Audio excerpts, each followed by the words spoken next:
Grumpy's mentioned, but you don't meet Grumpy in a flashback until I think the third or fourth book. Right. Um, you meet him in a flashback, but he's mentioned all the time because he has these rules that Right. Arliss lives by, and he teaches his nephews, and so you get these Grumpy rules, and also Grumpy's recipes.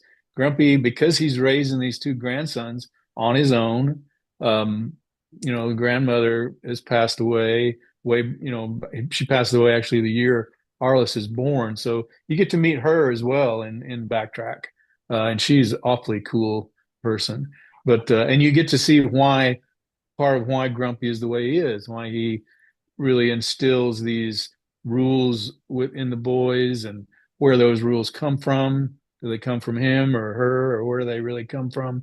Um, he teaches the boys how to cook. So early on in the books, you see, in fact, the first book, he's teaching his nephews how to make his sister-in-law, his brother's wife.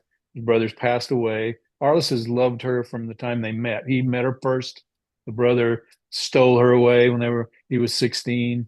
Um, and so he's in Alaska helping her after his brother's death. He's helping out his nephews, and he's teaching them to be self-sufficient, to be good young men. And he shows them how to make creamy scrambled eggs like Grumpy, like his grandfather. And I didn't think anything of it. It was a good way to I know how I make scrambled eggs, and so I made them that way in the book. And I got email after email after email saying you should have put a recipe in there. We're trying to follow the pros here, and we kind of see how it's made, but you should put a recipe in. And so the next book, and I think in the first one he makes creamy scrambled eggs, and he makes onion onion soup, French onion soup on the boat. And they're very short parts of the book. The action and everything's going on around them, and character development's going on around them. But I didn't set out to write a recipe. But on the second one, I can't remember what it is I make, but I think it's cowboy chili pie. But in fact, they don't even make it in the book. They reference it, like let's get home and make Grumpy's cowboy chili pie. And then at the end of the book, there's a recipe for cowboy chili pie. And since then, those recipes have been so popular that we put there's even if they don't cook it in the book, usually it's with the nephews and the niece.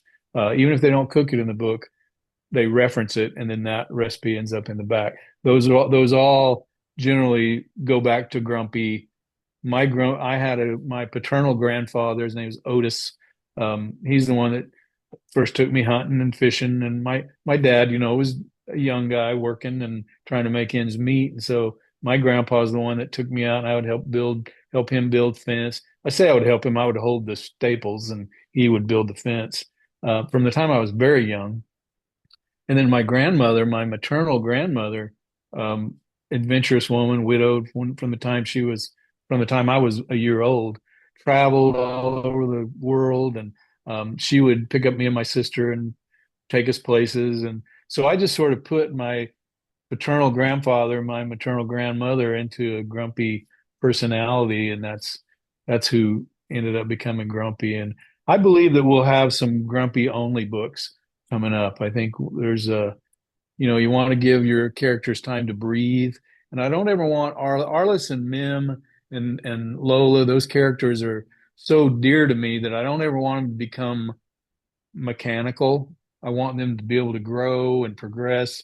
And if it just becomes a thing where I'm writing a book, the new adventure of Arliss, and Arliss isn't growing, then I need to take a break from him. And so we'll see some growth and different family things happen with him, but also some really cool things happening with with Grumpy and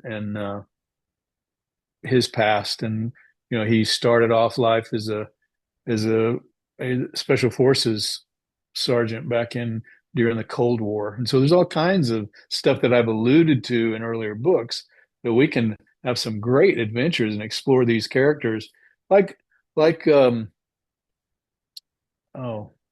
Stephen Hunter does with the Bob Lee Swagger Shooter series, where you get to see the father and the grandfather and different people in the family tree, and what makes Arliss Arliss is that this really cool old dude that misses his wife like crazy raised him. So he's dealing with his sadness while he's trying to teach his boy, who's his grandsons, whose mother abandoned them, to be good men and be happy. So there's a lot of cool stuff character wise, besides just the people killing adventure, you know, arrest the bad guys.